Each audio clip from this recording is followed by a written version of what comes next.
Okay, so picture this. You're flying business class, Delhi to Bangkok, April 9th, 2025. Looking forward to that Thailand trip.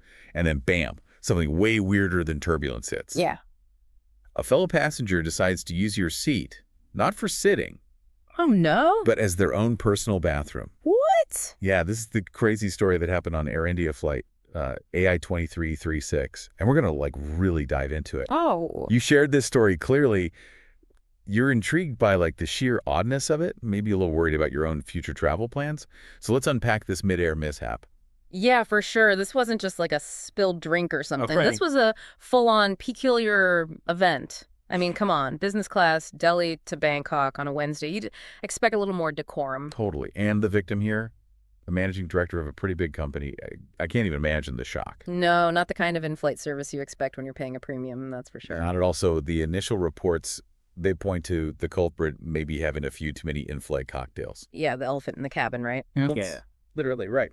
But got to give the cabin crew credit. They stepped in, followed protocol. I'm picturing a very awkward cleanup situation. Oh, absolutely. Their training covers all sorts of disruptive behavior, so the priority would be helping the affected passenger, documenting everything for any potential investigation. Makes sense. Yeah. And if possible, relocating both passengers to try and de-escalate the situation. Exactly, damage control. But here's the thing. No charges were filed. The managing director accepted an apology, which makes you think, was it a genuine resolution? A desire to avoid international legal battles? Or maybe a bit of both? It's hard to say. Yeah, that's a good point. Could be so many factors at play. Maybe the airline's response and the apology were enough in their eyes.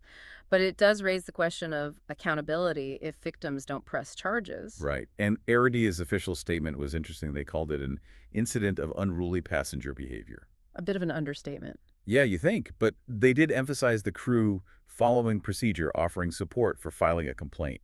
Standard corporate response acknowledge the event, highlight adherence to protocol, trying to reassure the public that they can handle these situations. Right, offering help even if decline shows they're taking it seriously. Exactly. They also kicked it up to their standing independent committee for review and slapped a 30-day no-fly ban on the offender, which is apparently the max they can do before the committee decides. It's a balancing act, showing action but sticking to their process. Exactly. And get this, even the Civil Aviation Minister, K. Ramahan Naidu, chimed in. He told reporters they're aware taking it seriously. Yeah. We'll talk to it. The airline even brought up a similar incident from 2022 on that New York-Delhi flight. Oh, wow.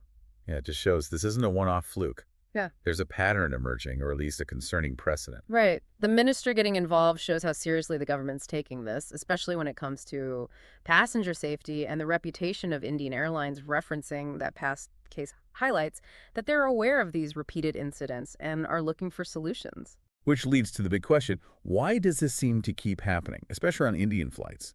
We had that 2022 incident, now this one, and there's even talk among crew that flights to and from Thailand are notorious for rowdy behavior, vacation excitement, maybe post-trip disappointment, and of course, alcohol fueling the fire. Yeah, it's almost like certain routes are just primed for these weird events. Right, and then there's the alcohol factor. Air India did tighten their rules after 2022, but they're still pretty lenient compared to some Western carriers. Even Air India Express, their budget arm, has a stricter system. You pay for drinks. 2-drink limit, unless you're clearly sober, makes wonder if the main Air India should adopt something similar. It's an interesting point. Different airlines have different approaches to alcohol service, weighing passenger expectations, revenue, potential for disruption. The low-cost carriers often prioritize minimizing chaos. Stricter policies across the board might be a necessary step. And of course, the internet exploded with reactions. You had the shock, the disgust. People couldn't believe this went down in business class of all places. Then came the dark humor, the jokes about waterproof seating. But beyond the memes, there were real discussions about passenger rights.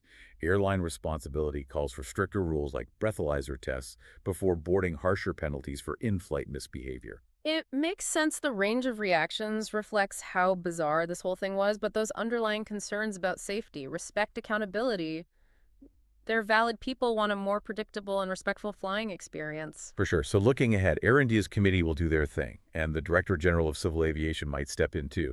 It really raises questions for the whole industry. Are the current rules enough? Are there more proactive steps that can be taken to stop this from happening in the first place? Having both the airline and potentially the regulators involved shows how seriously they're taking this.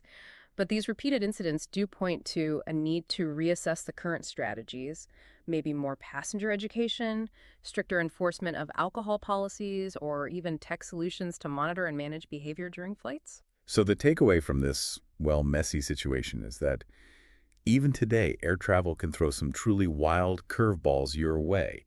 Well, it seems the immediate response was by the book. The fact that we keep seeing this unruly passenger behavior, especially involving alcohol, makes you wonder if the current balance between hospitality and passenger responsibility is working.